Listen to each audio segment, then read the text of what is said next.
Okay, so we're recording. Okay. This month's move of the month, obviously, is going to be the rear naked choke, otherwise known as RNC, and Portuguese it would be called Mataleo, which is a lion killer. So the way that goes about, you take the man's back first. I start off with a seatbelt grip, like so, like this. The choke hand is always the top hand. It's always going to be hidden up below the bottom hand. Okay. And what I mean by below is my bottom hand is going to be on top, okay? From this position, I now place my ear next to his ear. A lot of people do the wrong mistake of bringing their head up like this. This is not in fact an RNC. I'm losing control of him already, and he's going to, chances of finishing this are going to be quite slim right here. So can you explain the importance of why the bottom hand has to be over the top hand? That's what I'm going to get to next. But before I get to that, remember, my head must be glued to his ear. Guys, can you guys keep that down? Move way back there. I'm doing something that's important here, okay guys? Thank you. Okay, so from right here, as I said, continue on.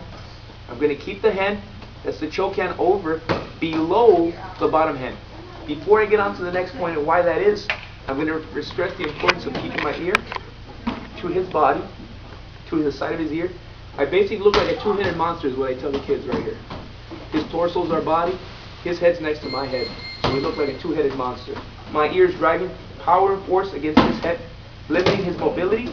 And the reason that my hand is hidden below my bottom hand is when Art raises his hands up to defend, he's going to put his hands on the bottom hand, leaving my hand open and able to shoot my hand to his shoulder. If I switched my hands into the opposite, he'd obviously negate my choke hand, limiting my ability to finish. Therefore, I switch my hands. He grabs. My hand shoots and projects my hand out to maintain the choke. Keeping this hand on the shoulder. See where I have it? Mm-hmm. I keep my head down. I'm only looking at you just for referencing the points.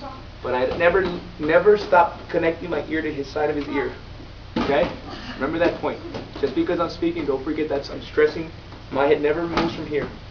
I now can pull my arm back, connect my hand in a gable grip, placing my elbow across his back, sandwiching my hand, turning my hand flat, putting my head next to his head, finishing the rear naked choke. Many people do the wrong thing of doing this.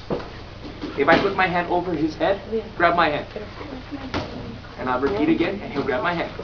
And he'll feel it right off. There is no way I can finish that. Okay. Not at a high successful rate.